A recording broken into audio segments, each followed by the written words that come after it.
Yes.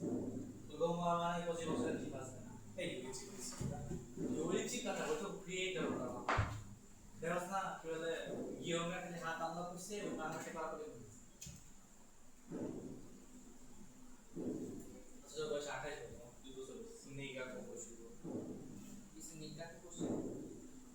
Dia kursi bolos. Tuh bisa ada experience. Naga niga. Niga. गरम लगे आरे किसान गरम तो ओए इसके की मैं সম্পূর্ণ কিছু করা লাগে মোপা পরে এটা ভাইতে ঘুরে দে ঘুরে আরে প্রথম নাকি চালায় এটা ঘুরা ক্লাস চলতে মে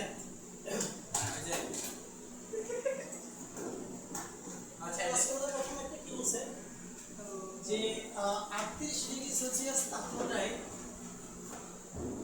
উষ্ণ লেখা তো করে সলিউশন এটা বাতাস লাগতেছে বলছি দেখো 38 ডিগ্রি সেলসিয়াস তাপমাত্রায় একটি কাচের মার্বেল সহ কোন নির্দিষ্ট ঘরের গ্যাসের আয়তন 250 সেন্টিমিটার কিউব তাপমাত্রা স্থির রেখে চাপের মান দ্বিগুণ করা হলে মার্বেল সহ গ্যাসের আয়তন দাঁড়ায় 130 সেন্টিমিটার কিউব মার্বেলের আয়তন কত হবে দেখো মার্বেল হলো একটা কঠিন পদার্থ আর কঠিন পদার্থের উপরে চাপের কোনো প্রভাব নাই ওকে তাহলে দেখো এই যে এখানে যে আয়তনটা দেওয়া আছে 250 এই আয়তনটা মূলত কি এটা হচ্ছে মার্বেল প্লাস গ্যাস দুইটা মিলে কত 250 আর এখানে তুমি দেখতে পাচ্ছ 130 এটাও কি মার্বেল প্লাস গ্যাস মিলে কত 130 ওকে আচ্ছা এখন আমরা কাজ করব লিখি যে ধরি কাচের মার্বেলের আয়তন হচ্ছে 1 সেন্টিমিটার কিউব সিসি এমএল এটা কি সেম জিনিস বোঝায় ওকে এখন প্রশ্ন বড় দেখো এটা তাপমাত্রা স্থির বলছে মানে কি স্থির আবার নির্দিষ্ট ভরের গ্যাস বলছে মানে গ্যাসের মৌলসমূহ কি স্থির তাহলে যদি টিআর এন্ড স্থির থাকে তাহলে কোন সূত্র ইউজ হবে বয়েলের সূত্র তাহলে বয়েলের সূত্র আমাদের কি ছিল P1 V1 সমান কি P2 V2 ওকে লিখো এবার লিখো ধরো প্রাথমিক চাপ হচ্ছে P তাহলে প্রাথমিক অবস্থায় গ্যাসের আয়তন কত হবে দেখো এখানে 250 হচ্ছে কি গ্যাস প্লাস মার্বেল মিলে আবার আমরা ধরে নিছি মার্বেলের আয়তন কত x তাহলে গ্যাসের আয়তন কত হবে 250 মাইনাস x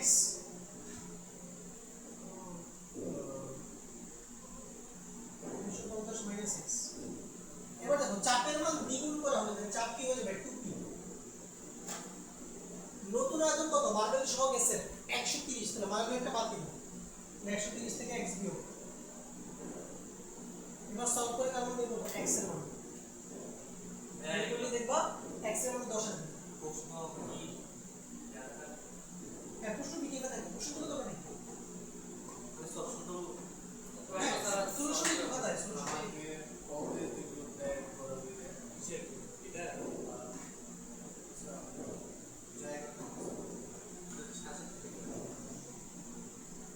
ভাই প্রশ্ন না দিলে পরবর্তীতে ডিসক্লোজ করবে কি সলিউশন পিডিএফ এ তো সলিউশন কোশ্চেন উইথ সলিউশন থাকবে ঠিক আছে সবই থাকবে হ্যাঁ PDF but Telegram channel solution দেখি পিডিএফ পরে ডাউনলোড করা যায় না পিজা হয় না জামালা যখন 3 ঘন্টা পিজা হইতেছে কি বলছে পিজা হইতেছে 3 ঘন্টা জিরা মানে আপনি হোয়াটসঅ্যাপে দিছেন না পিডিএফ সব দেওয়া আছে তো সিরিয়ালি হোয়াটসঅ্যাপে পরে আবার নতুন করে দিচ্ছি সব অনেকগুলো থাকলে হয় না আমি নিজে ডাউনলোড করে নেব টেলিগ্রাম দিলে অনেক উপকার দিতো টেলিগ্রাম আমি ম্যাক্সিমাম ইউজ করি যারা ইউজ করে না করুন না হোয়াটসঅ্যাপ ইউজ করুন হোয়াটসঅ্যাপটা হচ্ছে প্রবলেম বেশি ব্যবহার করে হোয়াটসঅ্যাপ টেলিগ্রাম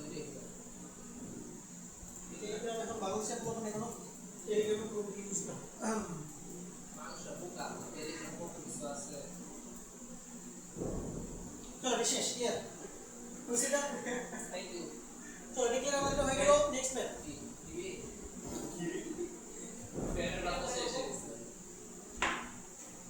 আচ্ছা এটা আসো এই এটা আসো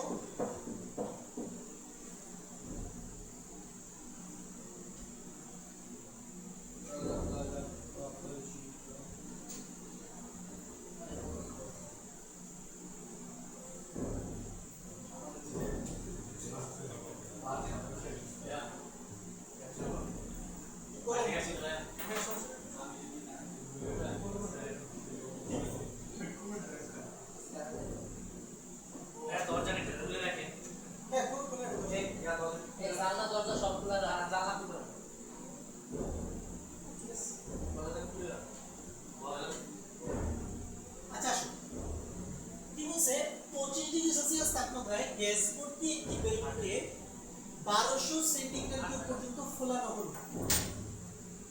তাহলে আমাকে বলো যে গ্যাসের প্রাথমিক তাপমাত্রা কত? T1 কত? 25 ডিগ্রি সেলসিয়াস কত? 298 কেলভিন। আচ্ছা, এবং বেলুনটার প্রাথমিক আয়তন কত? V1 সেটা কত? 1200 সেন্টিমিটার। আচ্ছা, এবার বলছি এ আয়তন মানে কোনটা? এই 1200। বেলুনটির সর্বাধিক প্রসারণ ক্ষমতা কি? 6/7 ভাগ। তাহলে আমি এটা লিখতে পারি না, এই 1200 হচ্ছে বেলুনটির সর্বাধিক প্রসারণ ক্ষমতা, মানে Vmax এর কত গুণ? 6/7 গুণ। ঠিক আছে না? তাহলে এখান থেকে Vmax টা বের করা যাবে। Vmax টা কত হবে দেখো, 1200 × 7 কত? 6। বের করো এটা। ক্যালকুলেটর আছে? না মুখে বুঝি করবে 7 × 84, 6 দিয়ে হবে 1400। 6 × 84। ঠিক আছে, 1400 সেন্টিমিটার। আচ্ছা ঠিক আছে, এখন বলছে বেলুনটিকে 45 ডিগ্রি সেলসিয়াস তাপমাত্রায় একটি স্থানে নিয়ে যাওয়া হলে বেলুনটি কি ফেটে যাবে? তাহলে দেখো নতুন তাপমাত্রা কত এখানে? কত সেটা? 45 ডিগ্রি সেলসিয়াস, মানে কত? 318 কেলভিন আসবে। ঠিক আছে, এবার আমরা কি করব? এখান থেকে V2 এর মানটা বের করব। তো আমরা V2 এর মানটা বের করে ওইটা আমরা Vmax এর সাথে কম্পেয়ার করব। যদি V2 এর মানটা Vmax থেকে কি ছোট হয় তাহলে বেলুনটা ফাটবে না, কিন্তু V2 এর মানটা যদি Vmax থেকে বড় হয় তাহলে বেলুনটা ফেটে যাবে। সমান হলেও ফাটবে না। তাহলে বলো কোন সূত্র ইউজ করব? মানগুলো দেখে বলো। চার্লসের সূত্র। সেটা কি? V1/T1 V2/T2 আমরা অ্যাপ্লাই করব। অ্যাপ্লাই করি চলো। আমরা দেখি V1/T1 সমান V2/T2। ঠিক আছে, তাহলে V1 হলো 1200, T1 হচ্ছে 298, V2 টা আমরা বের করব। T2 কত? 318। দেখো তো V2 কত আসে? কত সেন্টিমিটার?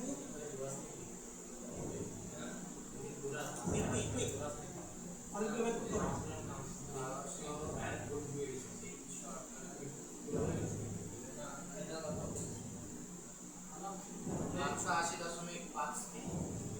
1280.53 আচ্ছা আমরা 1280 ধরি।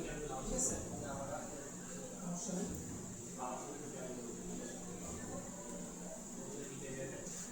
এত কি সেন্টিমিটার? তাহলে দেখো এই V2 এর মানটা Vmax থেকে কি ছোট না? বেলুনটা কি ফাটবে? ফাটবে। তাহলে যেহেতু V2 is less than Vmax, ঠিক আছে, সুতরাং বেলুনটি ফাটবে না। সুতরাং বেলুনটি ফাটবে না।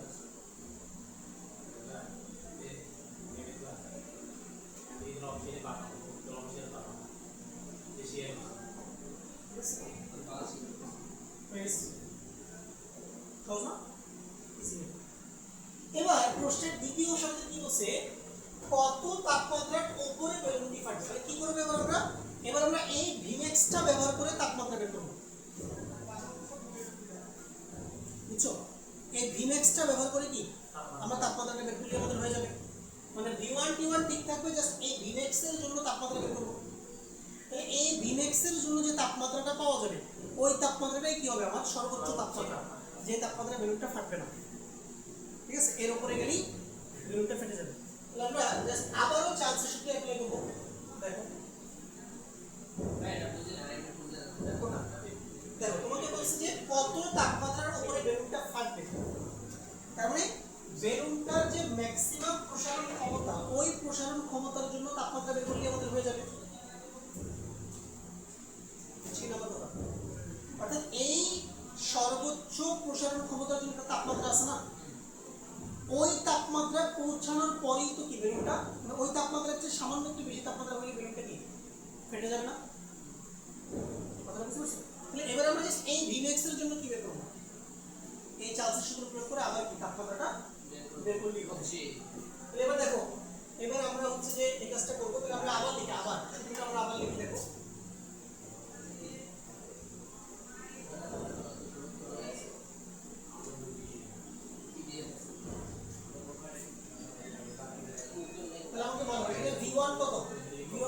বসো T1 কত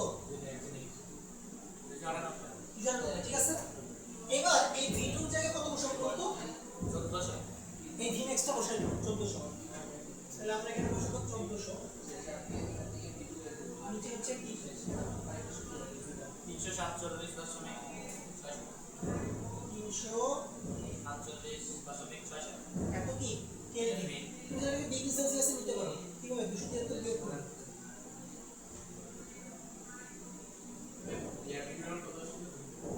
কত আসতে পারে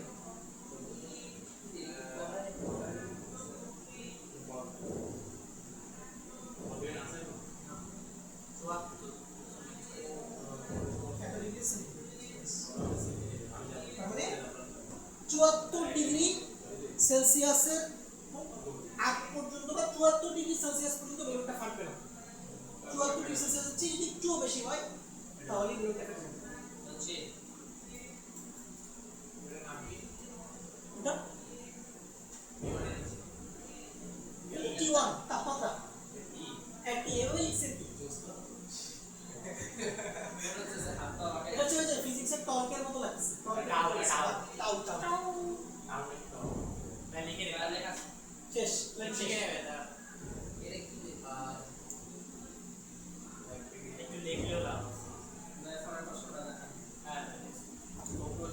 লিখলে তো মনে লাভ চলো নেক্সট ওয়ান ছবি দিবে ছবি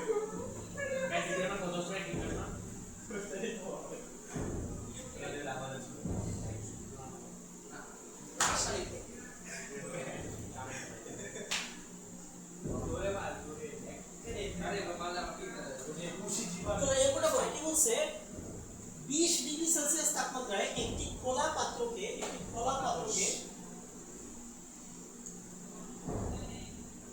উত্তপ্ত করা খোলা পাত্রকে উচ্চ তাপমাত্রায় উত্তপ্ত করায় পাত্রের মোট বায়ু 1/6 অংশ বেরিয়ে যায় পাত্রটির তাপমাত্রা কতটুকু বৃদ্ধি করা হয়েছিল এটা দেখতে বলছে একটা সময় রাখবা খোলা পাত্রের ক্ষেত্রে আমাদের কনসেপ্ট হচ্ছে চাপ এবং আয়তন কি থাকবে স্থির এটা হচ্ছে খোলা পাত্রের কনসেপ্ট যদি চাপ এবং আয়তন স্থির থাকে তাহলে মনে রাখবা এই সূত্রটা তুমি অ্যাপ্লাই করবা n1 t1 n2 t2 n1 t1 n2 t2 ঠিক আছে এই সূত্রটা অ্যাপ্লাই হবে খোলা পাত্রের জন্য খোলা হচ্ছে এটা কেন হবে কোনটা এটা কেন হবে কি এই যে সূত্রটা কারণ খোলা পাত্রে চাপ এবং আয়তন কি থাকে স্থির থাকে খোলা পাত্র চাপা দিয়ে স্থির থাকে বর্ণনা আয়তন ও শীত খোলা পাত্র না গ্যাস তো পাত্রের ভিতরেই থাকবে না অর্থাৎ পাত্রের যে আয়তন কতটুকু জায়গা জুড়ে হচ্ছে যে গ্যাসটা আছে তার জন্য হচ্ছে যে আমরা গ্যাসের সূত্র অ্যাপ্লাই করব ভালো বুঝছো ওকে আর তুমি যদি খোলা পাত্রকে নিচের থেকে তাপ দাও তাহলে তোমার তাপমাত্রা তো অবশ্যই বাড়বে আর যেহেতু পাত্রটা খোলা তাহলে সেক্ষেত্রে পাত্রের মধ্যে অলওয়েজ গ্যাসের চাপ কত মেইনটেইন থাকবে বায়ুমণ্ডলীয় চাপের সমান চাপ কি মেইনটেইন থাকবে ওপেন ভেসেল হ্যাঁ বুঝলাম না এই স্থির গ্যাস দেখো মনে করো তুমি একটা খোলা পাত্র নিচ্ছ লেটস ওই এখানে একটা খোলা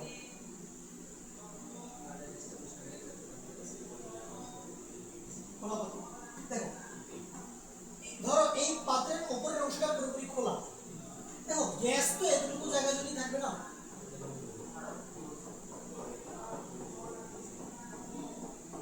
ওকে অর্থাৎ এই যে উপরে যে বাউন্ডারিটা আছে এটা ধরো তুমি এখানে একটা ইমাজিনারি বাউন্ডারি কল্পনা করো তাহলে গ্যাসগুলো তো এই বাউন্ডারির নিচেই আছে এই বাউন্ডারির বাইরে যে গ্যাসগুলো আছে এগুলো আমাদের হিসাবে আনবো না আমরা এগুলো তো অলরেডি মানে পাত্র থেকে কি বের হয়ে গেছে ওকে অর্থাৎ এখানে আমি একটা ইমাজিনারি বাউন্ডারি কল্পনা করব ওই বাউন্ডারির ভিতরেই হচ্ছে যে গ্যাসগুলো থাকে তাহলে পাত্রের আয়তন ফিক্সড হয়ে গেল না এইটুকু জায়গার মধ্যেই তো গ্যাস আছে আর যেহেতু পাত্রটা খোলা এক্ষেত্রে অলওয়েজ গ্যাসের চাপ কত মেইনটেইন থাকবে বায়ুমণ্ডলীয় চাপের সমান চাপ কি থাকবে মেইনটেইন থাকবে কথাটা বুঝতে পারছো মেইনটেইন থাকবে প্রেসারটা অলওয়েজ কি থাকবে বায়ুমণ্ডলীয় চাপের সমান থাকবে আর পাত্রের আয়তনটাও কি আছে দেখো ফিক্সড আছে চাপও ফিক্সড আয়তন ফিক্সড এইজন্য কোন সূত্র অ্যাপ্লাই হবে n1 t1 n2 t2 এবার লক্ষ্য করো মনে করো পাত্রে প্রাথমিক অবস্থায় n মোল বাতাস ছিল n মোল বাতাস ছিল ধরে নিলাম পাত্রের প্রাথমিক তাপমাত্রা কত ছিল 20 ডিগ্রি সেলসিয়াস মানে 293 কেলভিন। আচ্ছা এবার কি বলছে দেখো যে পাত্রের মোট বায়ুর 6 ভাগের 1 ভাগ কি বের হয়ে যায়।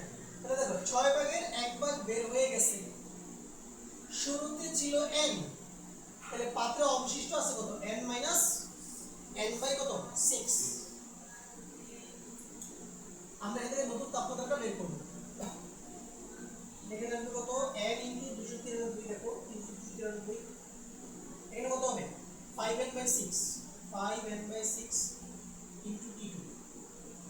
তাহলে এখান থেকে তোমার n এর দুটো থেকে কাটা, তাহলে t2 টা কত আসে দেখো, t2 টা কত আসে 293 গুণ 6 ভাগ 5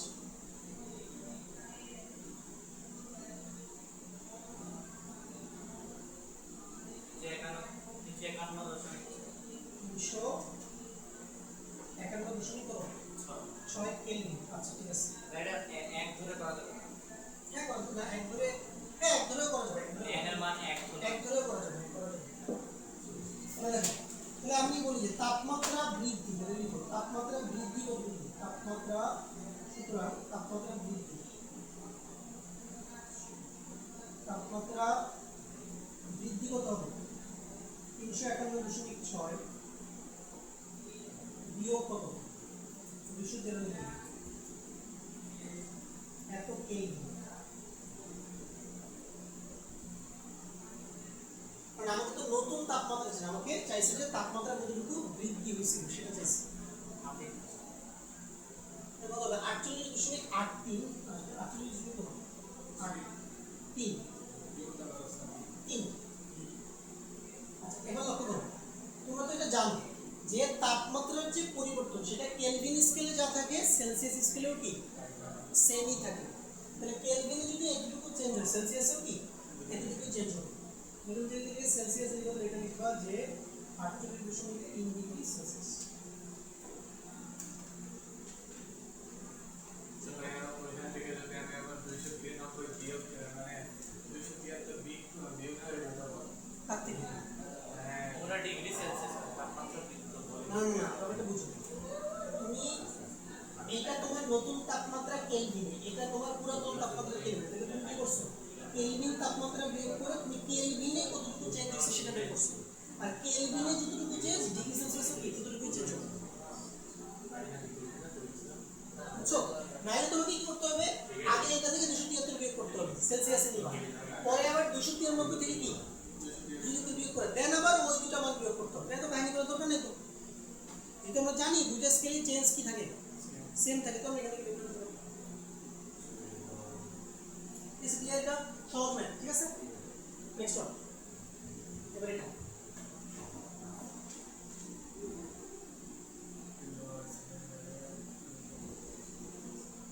এটা স্পাইডারম্যান দেখছে দেখলাম বেরিয়েছে কখন আসলো বেরিয়ে গেছে নাকি মেসি মেসির সাথে মেসি মেসি ছিলাম মেসি বলে আসলো আর মেসি এক না এক লিখলাম তো আপনার কিন্তু এটা নাম জানি কি এটা নেই কি এটা নেই দেখো কি বলছে, একটি লোহার সিলিন্ডারে 250 কিলো প্যাসকেল চাপে ও 27 ডিগ্রি সেলসিয়াস তাপমাত্রায় হিলিয়াম গ্যাস ভর্তি আছে। সিলিন্ডারটি 1000 কিলো প্যাসকেল চাপ সহ্য করতে পারে। আগুন লাগলে সিলিন্ডারটির গলনাঙ্ক তাপমাত্রায় সিলিন্ডারটি ফেটে যাবে নাকি গলে যাবে। সিলিন্ডারটির লোহার গলনাঙ্ক 1800 কেলভিন। এটা কি দেখো, এখানে 1000 কিলো প্যাসকেল যে চাপটা দেওয়া সেটা বেসিক্যালি কি দেওয়া আছে সিলিন্ডারের সহ্য ক্ষমতা, এই মানটা আমরা ইকুয়েশনে বসাবো না। তো আমরা কি করব, আমাদের প্রাথমিক হচ্ছে যে তাপমাত্রা দেওয়া আছে, প্রাথমিক চাপ দেওয়া আছে, তাহলে আমরা কি করব সিলিন্ডারের যে লোহার যে গলনাঙ্ক সেটা কত 1800 কেলভিন তাপমাত্রা। তো আমরা 1800 কেলভিন তাপমাত্রায় চাপটা বের করব, বের করে দেখব ওই চাপের মানটা 1000 কিলো প্যাসকেল থেকে বড় নাকি ছোট। তাহলে যদি ওই মানটা 1000 কিলো প্যাসকেল থেকে ছোট হয় তাহলে সিলিন্ডারটি ফাটবে না, আর যদি 1000 কিলো প্যাসকেল থেকে বেশি হয়ে যায় তাহলে কি সিলিন্ডারটি ফেটে যাবে। তাহলে বলো যে কোনো লোহার সিলিন্ডারের ক্ষেত্রে কি কি জিনিসপত্র স্থির থাকবে, সিলিন্ডারের আয়তন কি থাকবে স্থির থাকবে, আর সিলিন্ডারের ভিতরে যে গ্যাস আছে তার মোল সংখ্যা কি থাকবে স্থির থাকবে। তাহলে ভি আর এম ইজ তাহলে কার সূত্র গেনুসাকের চাপের সূত্র, তাহলে কি হবে P1 বাই T1 সমান P2 বাই প্রশ্ন আছে গেমস কি শুধু চাপের সূত্র বানাইছে হ্যাঁ আর কিছু বানাই নাই না P1 বাই T1 সমান P2 বাই কত P2 250 কিলো আগে তার 250 কিলো প্যাসকেল। প্রাথমিক তাপমাত্রা কত? 27 ডিগ্রি সেলসিয়াস, মানে কত? 300 কেলভিন। 300 কেলভিন। নতুন চাপ বের করবা। T2 কত হবে? 1800 কেলভিন। এই ম্যাথটা কিন্তু পরীক্ষা আসতে পারে। এর রিসেন্ট ইয়ারগুলোতে এই অঙ্কটা থেকে বোর্ড কোশ্চেন আসছে। ভাইয়া এইসব প্রশ্ন তো সহজ আসে ঠিকই, কিন্তু কোশ্চেন এমন ভাবে প্যাঁচায় ধরে উঠতে পারে। এই চর্চা গুলো ধরতে পারবে না। যে কালকে ম্যাচ থেকে যেটা ইয়ারসিটি গুলো আছে কালকে কেটে যাবে না। এগুলো কিছু না, এগুলো আগামী বছর হবে, এই ধরনের আগামী বছর হবে না। ভাইয়া কেটে যাবে নাকি গলে যাবে মানে কি বুঝাইছে? ফেটে যাবে কোনটা? কেটে যাবে নাকি গলে যাবে মানে কি বুঝাইছে? দেখো, গলে যাওয়া বলতে বোঝায় যে যদি সিলিন্ডারের ভিতরে কোনো গ্যাস না থাকে, লেটস সে, তাহলে সেক্ষেত্রে তো সিলিন্ডার তো লোহা দিয়ে তৈরি, ওই লোহারে গলাইতে কত? 1800 কেলভিন। আচ্ছা, এই বিয়ের ভেতরে কি বলতো? বলতো তুই মোবাইলে শুয়ে থাকি। দেখো T2 কত? 1500 কিলো প্যাসকেল। তো দেখো এই চাপের মানটা কি সহ্য ক্ষমতা থেকে কি বেশি বেশি না? তাহলে সিলিন্ডারটি কি হবে? সুতরাং সিলিন্ডারটি মাইন্ডে ফেটে যাবে। লাস্ট বাইকে আর কইরা যাবে না। ওই সিলিন্ডারটা নিয়ে তাওইতে কিছু হয়তো দেখা ভাই তুই জানোস না ভাই।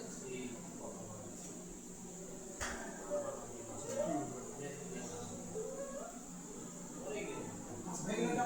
ভাই এটা কি আপনাকে দিতে লাগবে হ্যাঁ, দিবে। ফ্রি অ্যাডভার্টাইজমেন্ট করবে। হ্যাঁ, বইটা অনেক ভালো। ভাই বই ভালো কিন্তু পড়তে পড়তে সময় লাগে না। সময় থাকে না, বই পড়ার সময় সময় লাগে না। সবই ভালো কিন্তু পড়ার সময় লাগে। Which of it is math? Let's go, next one. তো এটা একটা জানো।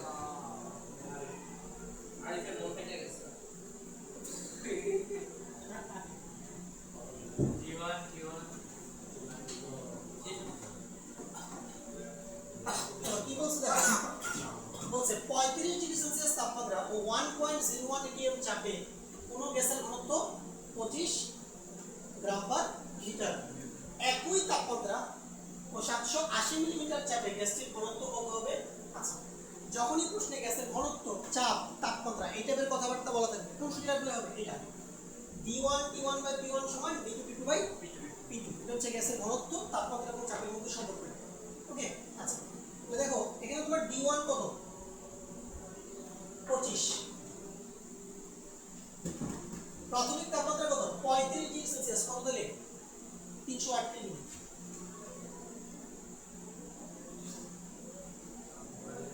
T1 দেখো দেওয়া আছে চাপ 1.01। ওকে, D2 টা আমরা বের করব। D2 আমরা বের করব। দেখো এবার লক্ষ্য করো, একই তাপমাত্রা বলছে। এই দেখো, একই তাপমাত্রা বলছে, মানে সমীকরণের উভয় পাশে তাপমাত্রা কি সেম। তাহলে বাম পাশে যদি 308 হয়, তাহলে ডান পাশে কত? 308। সেম এটা। ওকে, এবার চাপ দিছে দেখো 780। এখন তুমি যদি এখানে 780 বসাও, তোমার অঙ্ক ভুল হবে। কেন আমি তোমাকে বলি? কারণ তুমি সমীকরণের বাম পাশে দেখো, সমীকরণের বাম পাশে তুমি চাপকে কোন এককে রাখছো? অ্যাকাউন্ট এটিএম এ। এটিএম তাহলে তোমাদের সমীকরণের ডান পাশেও চাপকে কোন এককে রাখতে হবে? এটিএম এ রাখতে হবে। ঠিক আছে, এখন তুমি যদি চাও একটা কাজ করতে পারো, তুমি চাইলে এই চাপটাকে মানে 1.01 কে তুমি একটা কাজ করো, এটিএম থেকে মিলিমিটারে কনভার্ট করো। আমরা একদম প্রথম ক্লাসে পড়ছিলাম না, 1 এটিএম সমান কত মিলিমিটার? 760 মিলিমিটার। একটা কাজ করি, এটাকে 760 দিয়ে গুণ দিয়ে মিলিমিটারে নিয়ে যাই। ঠিক আছে না? মিলিমিটারে নিয়ে গেলাম, তাহলে ডান পাশে আমি কিসে রাখবো? চাপটাকে মিলিমিটারে রাখবো। ঠিক আছে, তুমি এভাবেও করতে পারো, অথবা তুমি চাইলে এইখানে এটিএম এ রেখে এখানে 780 কে 760 দিয়ে ভাগ দিয়েও লিখতে পারবা। এটিএম এ বানাই না, কোনো সমস্যা নেই। তবে এই ব্যাপারটা মাথায় রাখতে হবে, সমীকরণের উভয় পাশে যাতে একই জাতীয় জিনিসের একক কি থাকে? সেম থাকে। এই ব্যাপারটা তোমাকে এনশিওর করতে হবে। ঠিক আছে, আচ্ছা, তাহলে এখানে সলভ করে ডিকে বের করে ফেলবো। তুমি কত আসবে? যে 25.4 25.4 কি গ্রাম পার লিটার। গ্রাম পার লিটার। আচ্ছা,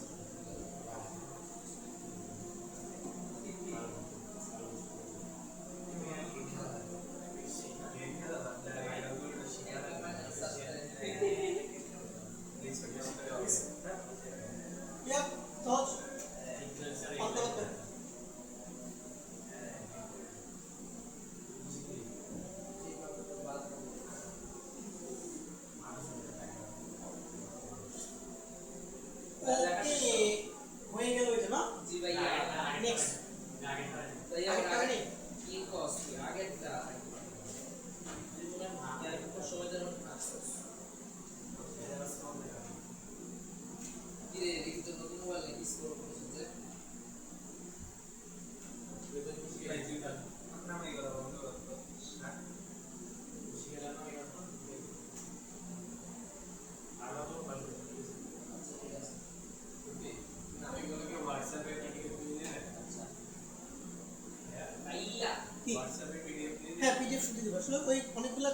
হয়ে তারপরে দিচ্ছি, তাহলে তোমার জন্য আচ্ছা ভাই। অনেকগুলো পড়া হয়ে যাবে।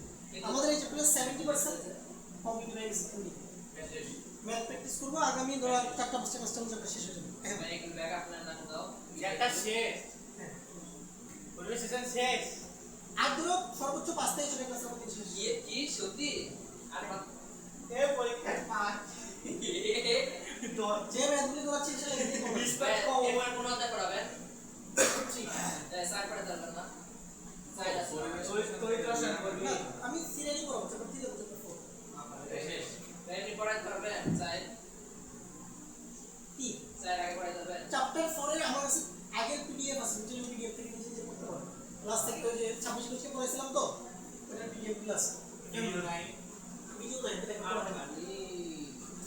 কি ছিল চলো এটা দেখো কি বলছে, স্থির চাপে 27 ডিগ্রি সেলসিয়াস তাপমাত্রায় কোন একটি গ্যাসের ঘনত্ব 1.94 গ্রাম পার লিটার, কত তাপমাত্রায় গ্যাসটির ঘনত্ব 1.82 গ্রাম পার লিটার হবে।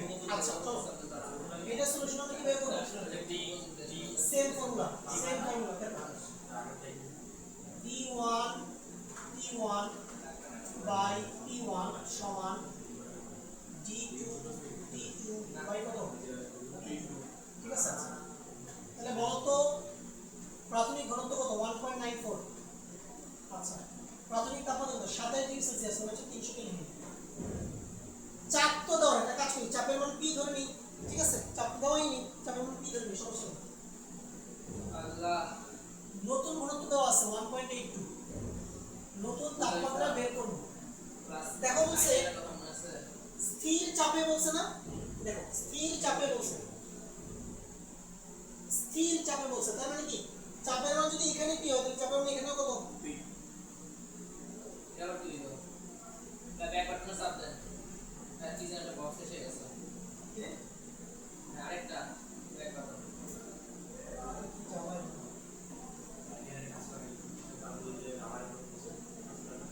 কি আসলো? কি তাহলে সমস্যা নেই, তাহলে দেখো যদি এই বাম পাশের চাপ P হয়, ডান পাশের চাপ কত? P, ঠিক আছে? দেখো P উভয় পাশ থেকে কি হবে? ক্যান্সেল আউট হয়ে যাবে, T2 চলে আসবে। দেখো T2 টা কত আসে? ওই তো এটা তো সেলসিয়াসে আছে, ওটা 273 গুণ করে দেন ইনিশিয়ালি তো কেলভিনে আসবে, সেলসিয়াসে আসবে। ওটা 273 গুণ জল যোগ আর কি ছোট ছোট মানুষের বড় বড় 19.78 319.78 এত কি কেলভিন, তুমি সেলসিয়াসে কেন লিখা? তুমি একটু বিয়োগ দিবা, ইয়া এখানে কি আসবে? ডিগ্রি সেলসিয়াস আসবে 48 কত? 7 কি করিস আমি তো দেখছো না, সূত্র জানলে খালি মান বসায় দিয়ে অবশেষ ইজি ইজি ম্যাথ। না এটা সামনে দেওয়া না তার মানে দেওয়া শেষ ক্লিয়ার? তো নেক্সট ওয়ান, ইলিয়াস শেষ এটা পরে করব, এটা এখন না, শেষ ইলিয়াস শ্যাম্পু এগুলো পরে। কি আমার প্রায় শেষ কি রে আমারটা তো একটা তেমন হতে যাচ্ছে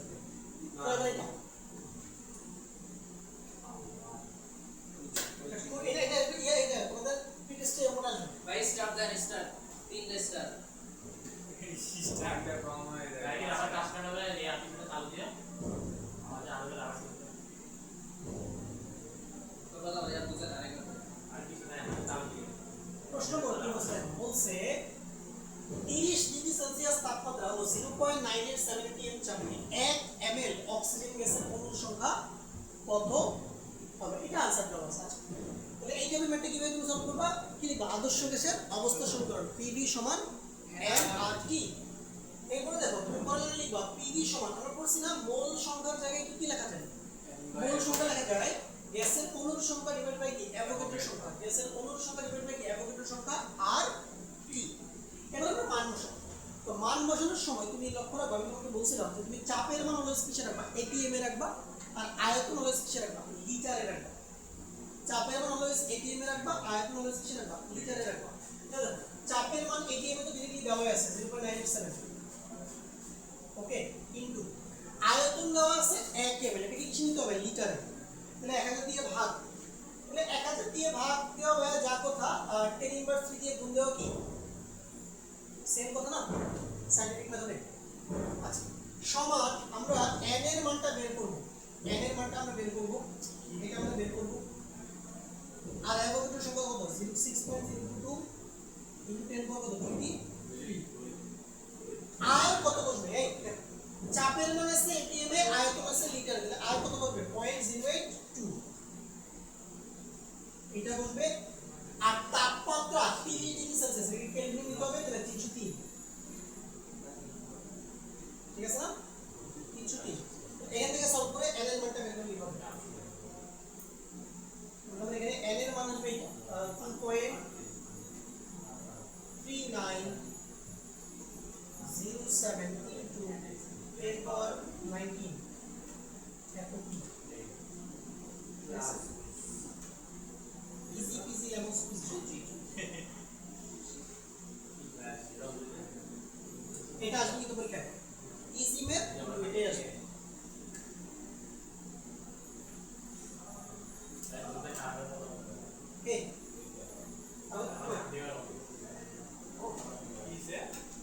এই সব বলা মাথা গেলে ওই কালিতে জমাতে ডিস্টার্ব করে সামনে বেঁচে যা সামনে আছে যা অফিসে যদি কেন বলতে এটা নিয়ে হচ্ছে আজকে যেভাবে পড়াইতে মানে গতকাল কি পড়া দিছিল তো কমপ্লিট করে নাই, খালি একজন ম্যাথ পড়াইছে তো পুরো ব্যাচের মধ্যে একজন করে দিচ্ছে, হ্যাঁ ভালো। দেওয়ার আমাদের পরে ব্যাচে তো এই অবস্থা, পড়াশোনা কি করতেছে, সব মিলে একই অবস্থা। বড় কি করতেছে তারপর ভাইয়া না পড়ে তাহলে মেজো করতে ধাপে ধাপে বললো যে তোমরা এটা করার পরে তারপর এটা করলা, এটা করার পরে এটা করলা, পড়াশোনা ধাপে ধাপে সব কমপ্লিট করলো, তারপর কি করো, তারপর করবে বাচ্চাদের ডিরেকশন তো অভাব, যাক সমস্যা নাই, এগুলো নিয়ে শোনা আল্লাহ ভরসা। চলো এটা হচ্ছে নেক্সট ওয়ান। এবার এটা আসবে পরীক্ষায়, স্টার দেন চাকরি দিতে পারছে সবই আসবে।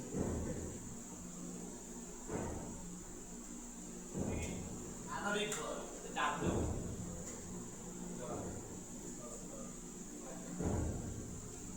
চলো এবার এরপরটা পর কি বলছে, 20 ডিগ্রি সেলসিয়াস তাপমাত্রা ও 740 মিলিমিটার চাপে 0.842 গ্রাম একটি আদর্শ গ্যাস 400 ml আয়তন দখল করে গ্যাসটির আণবিক ভর কত হবে। ঠিক আছে, আণবিক ভর বের করে কেন শিখতে হবে, দেখো আমরা ব্যাপনের সূত্রগুলো দেখছিলাম না, ব্যাপনের সূত্রে দুইটা গ্যাসের ব্যাপন হার তুমি যদি তুলনা করতে চাও কি লাগবে, আণবিক ভর জানতে হবে। এই জন্য কোনো একটা গ্যাসের আণবিক ভর নির্ণয় করাটা তোমরা শিখে ফেলতে হবে, বুঝছো। ওকে, এগুলো আমরা ব্যাপনের অঙ্কের সাথে রোজ কানেক্টেড। দেখো কিভাবে সলভ করে, খুবই সিম্পল। লিখবা পি বি 0.90, ওকে লিখলা, লিখার পর দেখো পরে লিখবা পি বি সমান এই যে মোল সংখ্যা যেটা আছে n, এর বদলে তুমি কি লিখবা w বাই m আর টি। আচ্ছা ঠিক আছে, তো এখন দেখো যে এখন আমরা মান বসাবো। তুমি কি বলছিলাম চাপের মান কিসে বসাবো, এটিএম এ। চাপের মান কিসে বসাবো, এটিএম এ। তাহলে চাপ দেওয়া আছে 740 মিলিমিটার, এটাকে কি করতে হবে বলো, 740 কত দিয়ে ভাগ, 760 দিয়ে ভাগ দিতে হবে, ভাগ দিয়ে এটিএম এ নিতে হবে। বুঝলাম, আয়তন কিসে বসাবো, লিটারে। আয়তন দেওয়া আছে 400 ml, এটাকে 1000 দিয়ে ভাগ দিয়ে লিটারে নিতে হবে। ডব্লিউ কত দেওয়া আছে 0.842। আণবিক ভরটা আমরা বের করব, এটা আমরা বের করব, m টা আমরা বের করব, আর কত 0.082। তারপর কত দেওয়া আছে 20 ডিগ্রি সেলসিয়াস, 293 ডিগ্রি। এখান থেকে m টা বের করলে কত আসবে, 51.94 আসবে।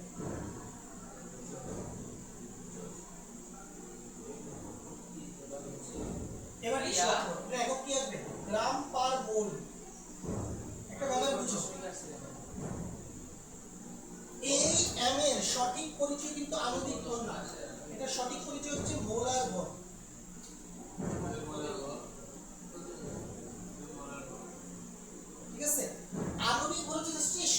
হচ্ছে কি আণবিক ভর। 91.92 যদি সেটা নাম্বারটা থাকে কোনো একক না থাকে সেটা হচ্ছে আণবিক ভর।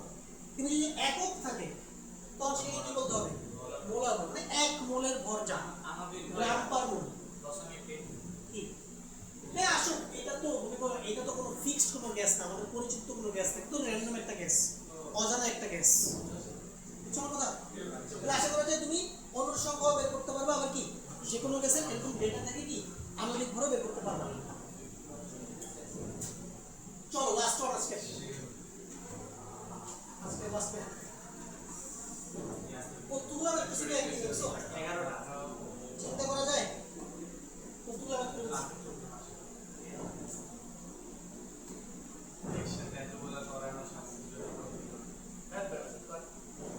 এবার আসুন কোশ্চেন করো কি বলছে 100 ডিগ্রি সেলসিয়াস তাপমাত্রা ও 1.0526 সেন্টিগ্রেড চাপে কার্বন ডাই অক্সাইড গ্যাসের ঘনত্ব কত হবে? বলো আদর্শ গ্যাসের ঘনত্ব বের সূত্র হচ্ছে এটা। সূত্রটা কি? P সমান PM/RT। PM/RT ঠিক আছে? তাহলে P কি হচ্ছে আমাদের চাপ, M হচ্ছে আণবিক ভর, R তো RE, আর T হচ্ছে আমাদের তাপমাত্রা। তাহলে চাপ দেওয়া আছে সেটা দেখো এটি এর বসা দাও 1.0526। তাপমাত্রা কত আছে? আণবিক ভর কত দেওয়া আছে? আচ্ছা আণবিক ভর দেওয়া নাই কিন্তু গ্যাস বলা আছে কত? গ্যাস বলা আছে carbon die oxide. Carbon die oxide আণবিক ভর কত? 44। তো আমরা এখানে 44 বসাবো। আর তো বসাবো 0.082।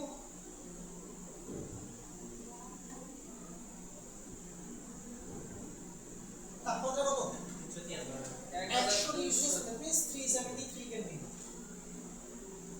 কত চলে আসবে? 1.514 একক কি হবে? গ্রাম প্রতি লিটার। Yes. এই হলো আমাদের ইজি না? আজকে মতলব আগামী ক্লাসে আমরা বাকি ম্যাথগুলো আস্তে আস্তে সলভ করব। কতগুলো? অ্যারাউন্ড ধরো ক্লোজ টু 30 30টা বা 30টা ম্যাথ করতে হবে। ভাই আমাদের কি শেষ? কি পরিবেশ রসায়ন। আরে না ভাইয়া এক্সাম ওটা এক্সাম আগে ম্যাথ করানো শেষ করতে হবে, ম্যাথগুলো শেষ করতে হবে। আমি এই সপ্তাহে পরের সপ্তাহে ক্লাস করব না। কেন? বাইরে যাব। বরিশালে।